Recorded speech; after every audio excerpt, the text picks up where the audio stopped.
Hi hello ನಮಸ್ಕಾರ ವೀಕ್ಷಕರೇ. ಇಂದು ನಾವು ಬೆಳಗಾವಿ ಜಿಲ್ಲೆಯ ಬೈಲಹೊಂಗಲ ತಾಲೂಕಿನ ಸಂಪಗಾಂವ್ ಗ್ರಾಮದಲ್ಲಿ ನಮ್ಮ ಒಂದು ಭಾರತ್ ಟೈಮ್ಸ್ ಮೀಡಿಯಾ ನೆಟ್ವರ್ಕಿಂಗ್ ತಂಡದ ವತಿಯಿಂದ ಮುಂಬರುವ ಚುನಾವಣೆ ಕುರಿತು ಒಂದು ಪೂರ್ವಭಾವಿ ಗ್ರೌಂಡ್ ರಿಪೋರ್ಟ್ ನಡೀತಾ ಇದೆ.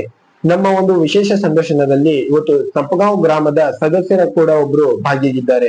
ಇವರ ರಾಜಕಾರಣದ ಜೀವನ ಅನುಭವ ಮತ್ತು ರಾಜಕಾರಣದಲ್ಲಿ ಇಲ್ಲಿವರೆಗೂ ಕೂಡ ಯಾವ ರೀತಿ ಒಂದು ಇವರ ಪಾತ್ರ ವಹಿಸಿದ್ದಾರೆ ಮತ್ತು ಇವರು ಎಲ್ಲಿಂದ ಹೇಗೆ ಯಾರ ಮುಖಾಂತರ ಈ ರಾಜಕಾರಣದಲ್ಲಿ ಪ್ರವೇಶವಾದ್ರು ಮತ್ತು ಇವರ ಬರುವ ಮುಂಚೆ ಯಾವ ರೀತಿ ಡೆವಲಪ್ಮೆಂಟ್ ಆಗಿದ್ವು ಮತ್ತು ಇವರ ಬಂದ ನಂತರ ಯಾವ ರೀತಿ ಡೆವಲಪ್ಮೆಂಟ್ ಮಾಡಿದ್ದಾರೆ ಎನ್ನುವುದನ್ನ ಇವರನ್ನ ಕೇಳ್ತೀವನ. ಬನ್ನಿ ವೀಕ್ಷಕರೇ. ಸರ್ ನಮಸ್ಕಾರ. ನಮಸ್ಕಾರ ಸರ್, ನಿಮ್ಮ ಮಾತುಕತೆ ಮುನ್ನಡೆಸುವ ಮುಂಚೆ ಒಂದು ಕಿರು ಪರಿಚಯ ಸರ್. ನಿಮ್ಮ ಹೆಸರು, ಊರು, ಯಾವ ಗ್ರಾಮ ಪಂಚಾಯತಿ ಸದಸ್ಯರು ಸರ್? ನಾನು ಸಂಪಗಾಂವ್ ಗ್ರಾಮದ ಒಬ್ಬ ಗ್ರಾಮ ಪಂಚಾಯತ್ ನನ್ನ ಹೆಸರು ಬಸವರಾಜ್ ಸಂಗಪ್ಪ ಮಾಳಪ್ಪನವ್ರು ಅಂತ ಹೇಳಿ. ಸರಿ ಸರ್. ನಾನು ಸುಮಾರು ಕೇರಳ. ಸರ್, ತಾವು ಈ ಅಧಿಕಾರಾವಧಿಗೆ ಬರುವ ಮುಂಚೆ ಯಾವ ರೀತಿ ಒಂದು ಡೆವಲಪ್ಮೆಂಟ್ ಗಳು ಆಗಿದ್ವು, ಅದಾದ ನಂತರ ನೀವು ಅಧಿಕಾರಾವಧಿಗೆ ಬಂದ ಮೇಲೆ ಯಾವ ರೀತಿ ಒಂದು ಡೆವಲಪ್ಮೆಂಟ್ ಗಳು ಮಾಡಿದ್ದೀರಾ ಸರ್? ನಮ್ಮ ಸಂಪಗಾಂವ್ ಗ್ರಾಮದಲ್ಲಿ ಮೊದಲ ಕುಡಿಯುವ ನೀರಿನ ಸಮಸ್ಯೆ ಇತ್ತು.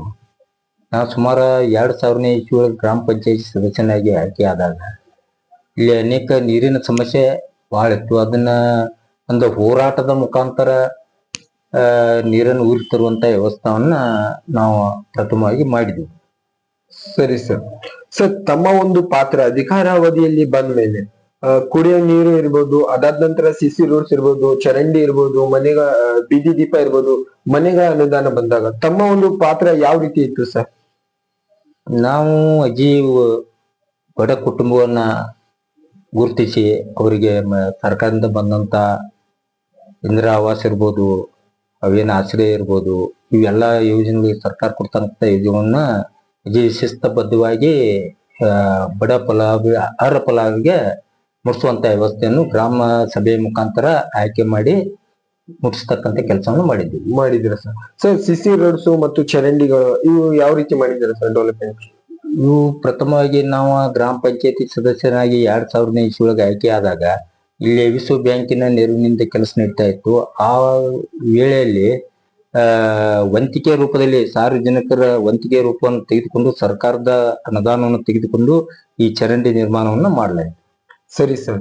ಅದಾದ ನಂತರ ಸರ್, ತಾವು ಒಂದು ಅಧಿಕಾರಾವಧಿ ಬಂದ ಮೇಲೆ ಸ್ಕೂಲ್ ಆಗಿರ್ಬೋದು, ಅಂಗನವಾಡಿ ಕೇಂದ್ರ, ಪ್ರಾಥಮಿಕ, ಹೈಸ್ಕೂಲ್ ಮತ್ತು ಅದರಲ್ಲಿ ಕೊಠಡಿ, ಕುಡಿಯುವ ನೀರು, ಬಿಸಿ ಊಟ, ತಮ್ಮದು ಒಂದು ಅದರಲ್ಲಿ ಪಾತ್ರ ಯಾವ ರೀತಿ ಇತ್ತು ಸರ್?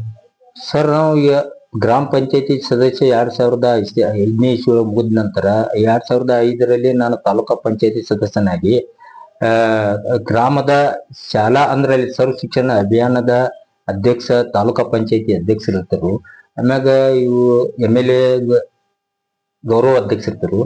ಅದು ನಮಗೆ ಸಂಬಂಧಪಟ್ಟಂತ ಇರುವುದರಿಂದ, ಯೋಜನೆ ಇರುವುದರಿಂದ ತಾಲೂಕಾ ಮಟ್ಟದಲ್ಲಿ ಎಲ್ಲ ಗ್ರಾಮಕ್ಕಿಂತ ಹೆಚ್ಚು ನಮ್ಮ ಶಾಲಾ ಉರ್ದು ಇರ್ಬೋದು, ಕನ್ನಡ ಇರ್ಬೋದು, ಈ ಎಲ್ಲಾ ಶಾಲೆಗಳಿಗೆ ರೂಮ್ಗಳನ್ನು ಸ್ಯಾಂಕ್ಷನ್ ಮಾಡಿ ಸುವ್ಯವಸ್ಥೆಗೆ ಕಟ್ಟುವಂತ ವ್ಯವಸ್ಥೆ ಮಾಡಿದ್ದೀರಾ ಸರ್? ಸರ್, ಇಲ್ಲಿಯವರು ಕೂಡ ತಮ್ಮ ಅಧಿಕಾರಾವಧಿಯಲ್ಲಿ ತಾವು ಕೆಲಸ ಮಾಡಿದಂತಹ ಕೆಲಸಗಳಲ್ಲಿ ತಮಗೆ ಇಷ್ಟವಾದ ಕೆಲಸ ಸರ್ ಯಾವ್ದಿರ್ಬೋದು? ನಮಗ ಇಷ್ಟವಾದಂತ ಕೆಲಸ ಈ ಸರ್ಕಾರದ ಅನುದಾನಗಳನ್ನ ಈ ರೈತರಿಗೆ ಹೊಲಕ್ಕೆ ಹೋಗ್ತಕ್ಕಂತ ರಸ್ತೆಗಳು ಇರ್ತಿರ್ಲಿಲ್ಲ, ಆ ರಸ್ತೆಗಳನ್ನ ಮಾಡ್ತಕ್ಕಂತ ವ್ಯವಸ್ಥೆಯನ್ನ ಮಾಡಿದೆವು. ಅದ್ ನಮಗ ಒಂದು ಇಷ್ಟವಾಯಿತು. ಸರಿ ಸರ್. ಸರ್, ತಾವು ಈ ರಾಜಕಾರಣದಲ್ಲಿ ಎಲ್ಲಿಂದ, ಹೇಗೆ ಮತ್ತು ಯಾರ ಮುಖಾಂತರ ಈ ರಾಜಕಾರಣದಲ್ಲಿ ಪ್ರವೇಶವಾದ್ರಿ ಸರ್? ನಾವು ವಿದ್ಯಾರ್ಥಿ ದಿಶೆಯಲ್ಲಿದ್ದಾಗನ ಇಲ್ಲಿ ಪರಿಸ್ಥಿತಿ, ಹಳ್ಳಿ ಪರಿಸ್ಥಿತಿ ನೋಡಿ ನಾವು ಯಾಕಿದನ್ನ ನಮ್ಮ ತಿಳಿದಷ್ಟು ಮಟ್ಟಿಗೆ ಈ ಗ್ರಾಮದ ಒಂದು ಅಭಿವೃದ್ಧಿಗಾಗಿ ನಾವು ಇದನ್ನ ಮಾಡ್ಬೇಕಂತ ಸ್ವ ಇಚ್ಛೆಯಿಂದ ನಾವು ರಾಜಕಾರಣಕ್ಕೆ ಬಂದಿದ್ದೀರಾ ಸರ್? ಸರಿ ಸರ್. ಸರ್, ತಾವು ಮುಂಬರುವ ಚುನಾವಣೆಯಲ್ಲಿ ಭಾಗಿಯಾಗ್ತೀರಾ ಅಥವಾ ಬೇರೆಯವರಿಗೆ ಅವಕಾಶ ಮಾಡ್ಕೊಳ್ತೀರಾ? ಯಾಕೆಂದ್ರೆ ಸರ್, ಜನಗಳಲ್ಲಿ ತಮ್ಮ ಒಂದು ಬೇಡಿಕೆ ಇದೆ. ಮುಂಬರುವ ಚುನಾವಣೆಯಲ್ಲಿ ಕೂಡ ತಮಗೆ ಒಂದು ಅವಕಾಶ ಕೊಡ್ಬೇಕೆಂದು ಜನಗಳ ಬೇಡಿಕೆ ಇದೆ ಸರ್. ಅದು ನಿಮ್ಮ ಅಭಿಪ್ರಾಯ ಏನಿದೆ ಸರ್? ಸರ್, ನಾವು ಬೇರೆದವ್ರಿಗೆ ಅವಕಾಶ ಕೊಡ್ಬೇಕಂತ ಇದೆ. ಆಮ್ಯಾಗ ಜನರ ಅಭಿಪ್ರಾಯವನ್ನ ಅಂತಿಮವಾಗಿ ಸ್ವೀಕಾರ ಮಾಡ್ತೀವಿ. ಸರಿ ಸರ್. ಸರ್, ನಿಮ್ಮ ಅಧಿಕಾರ ಅವಧಿಯಲ್ಲಿ ಬಿಜೆಪಿ ಸರ್ಕಾರ ಕೂಡ ಅಧಿಕಾರದಲ್ಲಿತ್ತು, ಅದಾದ ನಂತರ ಕಾಂಗ್ರೆಸ್ ಸರ್ಕಾರ ಕೂಡ ಅಧಿಕಾರದಲ್ಲಿತ್ತು. ಬಿಜೆಪಿ ಸರ್ಕಾರ ಅಧಿಕಾರ ಇದ್ದಾಗ ಯಾವ ರೀತಿ ಡೆವಲಪ್ಮೆಂಟ್ ಗಳು ಆಗ್ತಿದ್ವು ಮತ್ತು ಆಗ್ತಿರ್ಲಿಲ್ಲ, ಅದಾದ ನಂತರ ಈ ಕಾಂಗ್ರೆಸ್ ಸರ್ಕಾರ ಇದ್ದಾಗ ಯಾವ ರೀತಿ ಡೆವಲಪ್ಮೆಂಟ್ ಗಳು ಆಗ್ತಿದ್ವು ಆಗಿರ್ಲಿಲ್ಲ ಸರ್? ಬಿಜೆಪಿ ಸರ್ಕಾರದಲ್ಲಿ ಅನುದಾನ ಸರಿಯಾಗಿ ಬಂದ್ಬಿಟ್ಟಿದ್ದೆವು. ಮತ್ತ ಇರ್ತಕ್ಕಂತ ಮುಟ್ಬೇಕಾದಂತ ಈ ಬಸವ ಯೋಜನೆ ಇರ್ಬೇಕು, ವಸತಿ ಯೋಜನೆಗಳು ಎಲ್ಲಾ ಬರ್ತಿದ್ವು. ಈ ಕಾಂಗ್ರೆಸ್ ಸರ್ಕಾರ ಬಂದ್ಮ್ಯಾಗ ಒಂದ್ ಯಾವ ಬಡವ್ರಿಗೂ ಒಂದ ಮನಿ ಇಲ್ಲಿ ಬಂದಿಲ್ಲ, ಕೊಡ್ಲಿಕ್ಕೆ ಆಗ್ಲಿಲ್ಲ. ಅದೊಂದು ನಮಗ್ ಕೇಳ್ತಾರ ಸಂಗತಿ. ಸರ್, ಕಾಂಗ್ರೆಸ್ ಸರ್ಕಾರ ಬಂದ ಮೇಲೆ 5 ಗ್ಯಾರಂಟಿಗಳು, ಪಂಚ ಗ್ಯಾರಂಟಿ ಬಗ್ಗೆ ನಿಮ್ಮ ಅಭಿಪ್ರಾಯ ಏನಿದೆ ಸರ್?